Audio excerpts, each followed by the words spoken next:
नमस्कार दोस्तों, मेरा नाम है सोनू और आज का हमारा जो वीडियो है इसमें हम कंप्यूटर आर्किटेक्चर इस टॉपिक से रिलेटेड कुछ प्रश्न करेंगे और ये प्रश्न जो है सभी कॉम्पिटिटिव एग्जाम्स के लिए हैं। तो चलिए शुरू करते हैं इस वीडियो को। तो सबसे पहला सवाल है, रैम किसी प्रोसेसर के लिए किस तरह से काम करती है। तो जो रैम होती है, जो कि एक प्राइमरी मेमोरी होती है आपके कंप्यूटर की, ठीक है।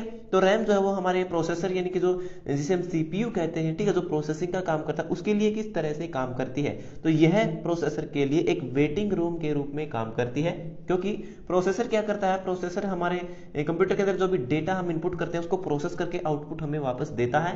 तो जो हम डेटा इनपुट करते हैं तो वो डायरेक्ट सीधे प्रोसेसर के पास नहीं जाता है, वो पहले जाता है रैम के अंदर, ठीक है।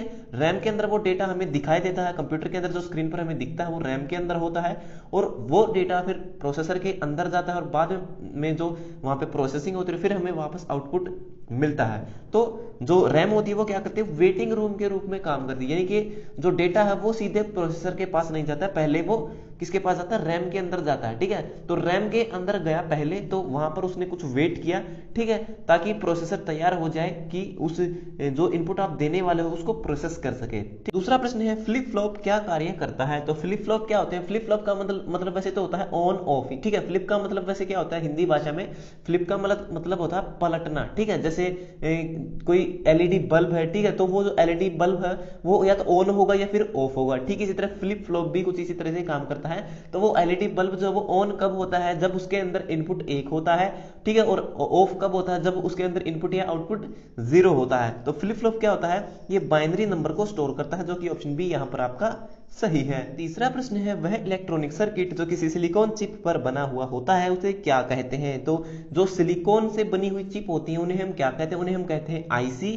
ठीक है। और आईसी की फुल फॉर्म होती है इंटीग्रेटेड सर्किट, जो कि ऑप्शन डी यहां पर आपका सही है। और तीसरी पीढ़ी के कंप्यूटर में जो है टेक्नोलॉजी के तौर पर आईसी का इस्तेमाल किया गया था। चौथा प्रश्न है, वह बस जो सूचनाओं को प्रोसेसर से पेरिफेरल डिवाइस के बीच स्थानांतरित करती है, यानी कि वह रास्ता, वह पाथ, ठीक है, जो कि इंफॉर्मेशन को जो है प्रोसेसर से पेरिफेरल डिवाइसेस यानी कि जो भी आउटपुट डिवाइसेस है वहां तक पहुंचाने का काम करता है, वो कौन होता है। तो डेटा को पहुंचाने के लिए, ठीक है, हम डेटा बस का ही इस्तेमाल करते हैं, जो कि ऑप्शन ए यहां पर आपका सही है। पांचवा प्रश्न है, कंप्यूटर का कौन सा भाग अर्थमेटिक कैलकुलेशन करता है। तो अर्थमेटिक जो कैलकुलेशन होती है वो होती है किसके अंदर, अर्थमेटिक लॉजिक यूनिट के अंदर, जो कि ऑप्शन सी यहां पर आपका सही है। तो यहां पर मैं आपको बता देता हूं कि जो एएलयू है, कंट्रोल यूनिट है और जो रजिस्टर है, ये तीनों आपके सीपीयू के अंदर ही होते हैं, जो कि ऑप्शन डी है। लेकिन यहां पर जो है अलग से एएलयू लिखा गया है, तो एएलयू ही यहां पर आपका इसका सही उत्तर होगा। अगर एएलयू नहीं होता तो इसका सही उत्तर होता ऑप्शन डी सीपीयू। अगर आप किसी कॉम्पिटिटिव एग्जाम की तैयारी कर रहे हैं और आपको अभी तक जो है कंप्यूटर की बेस्ट हिंदी एमसीक्यू ई बुक नहीं मिली है, तो आज की इस वीडियो में हम आपके लिए लेके आए हैं एक ऐसी ई बुक जिसको पढ़ने के बाद आप अपने एग्जाम में आने वाले कंप्यूटर के सभी हिंदी क्वेश्चन को आसानी से सोल्व कर पाओगे। ये ई बुक कवर करती है SSC, railway, bank, DRDO, triple C, ITI copper training officer, data entry operator और अन्य सभी जनरल कॉम्पिटिटिव एग्जाम्स को जहां पर भी कंप्यूटर के हिंदी क्वेश्चन पूछे जाते हैं। इसमें आपको मिलते हैं 2000 प्लस क्वेश्चन, जो कि पुराने कॉम्पिटिटिव एग्जाम्स के क्वेश्चन पेपर से लिए गए हैं। इसमें सभी प्रश्नों को टॉपिक वाइज दिया गया है। पूरे इंटरनेट पर किसी भी बुक में आपको एक साथ इतने सारे टॉपिक देखने को नहीं मिलेंगे। इस ई बुक से आप कम समय में अच्छी तैयारी भी कर सकते हो। तो देर किस बात की है, अभी जाइए इस वीडियो के डिस्क्रिप्शन में और पाइए इस ई बुक को बहुत ही अफोर्डेबल प्राइस। छठा प्रश्न है, कैश मेमोरी क्या घटाती है। तो कैश मेमोरी आप सब जानते हैं कंप्यूटर की सबसे फास्ट मेमोरी होती है। तो कैश मेमोरी क्या करती है, मेमोरी एक्सेस टाइम को घटाती है, क्योंकि हमारा जो प्रोसेसर होता है तो वो किसी भी जानकारी को प्रोसेस करने के लिए जो डेटा होता है वो हमारी किसी मेमोरी डिवाइस से निकाल करके लाता है, ठीक है। तो हार्ड डिस्क से डेटा को ढूंढ करके लाएगा, तब वो हमारी स्क्रीन पर दिखाई देगा और वो हमारा जो प्रोसेसर है उसे प्रोसेस करेगा। तो ये कैश मेमोरी क्या होती है, कैश मेमोरी जो हमारा प्रोसेसर होता है उसी के अंदर स्टोर होती है, ठीक है। कुछ लिमिटेड टाइम के लिए जो है एक जो मेमोरी उसके अंदर स्टोर हो जाती है रजिस्टर के अंदर, तो वो क्या होती है, वो मेमोरी एक्सेस टाइम, ठीक है, तो हमारे कंप्यूटर की स्पीड को बढ़ा देती है, एक्सेस टाइम को कम कर देती है। तो छठे प्रश्न का ऑप्शन बी आपका सही है। और जो कैश मेमोरी होती है उसकी मैक्सिमम जो लिमिट होती है वो होती है 10 MB। 10 MB से ज्यादा कैश मेमोरी आपके कंप्यूटर में स्टोर नहीं हो सकती है। सातवां प्रश्न है, यूपीएस क्या करता है। तो यूपीएस यहाँ पर आप देख सकते हैं, ये जो एक इन्वर्टर आपके घरों में जो इन्वर्टर होता है उसे यूपीएस कहते हैं। इसके अलावा जो कंप्यूटर के पास एक डिवाइस होता है जिसे हम यूपीएस कहते हैं, जो कि बैकअप का काम करता है लाइट चले जाने पर।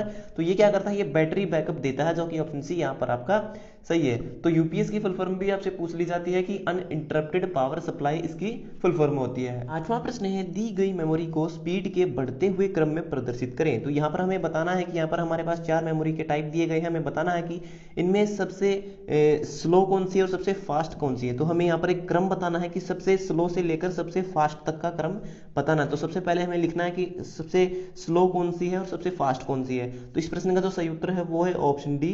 ठीक है, तो 4 2 1 3। ठीक है, इसका सही क्रम क्या होगा 4 2 1 3। कैसे होगा। चौथे नंबर पर है पेन ड्राइव, यानी कि सबसे पहले आती है पेन ड्राइव, क्योंकि पेन ड्राइव सबसे स्लो है दिए गए ऑप्शन में से।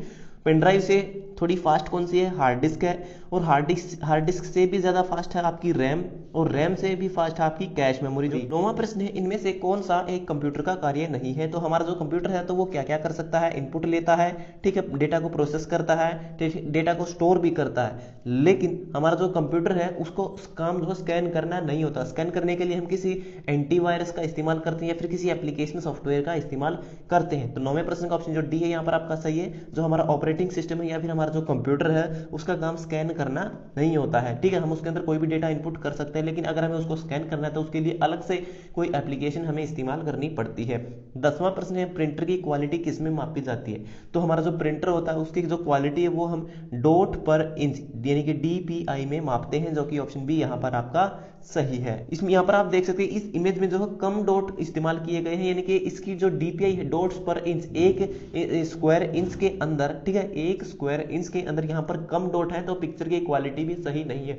वहीं अगर DPI ज्यादा है, इस दूसरी इमेज में आप देख सकते हैं यहाँ पर एक स्क्वायर इंच यानी कि एक वर्ग इंच एरिया के अंदर अधिक बिंदु यहाँ पर लगाए गए हैं और इस इमेज को तैयार किया गया है, तो इसके अंदर DPI ज्यादा है, यानी कि DPI जितनी ज्यादा होगी पिक्चर की क्वालिटी या फिर प्रिंटर की जो क्वालिटी होगी वो उतनी ही बेहतर होगी। तो ये हो गए हमारे आज के सभी प्रश्न कंप्लीट। तो वीडियो देखने के लिए धन्यवाद। अगर आपका कोई सवाल है तो आप कमेंट करके पूछ सकते हो। तो मिलते हैं हमारी अगली वीडियो में, तब तक के लिए नमस्कार।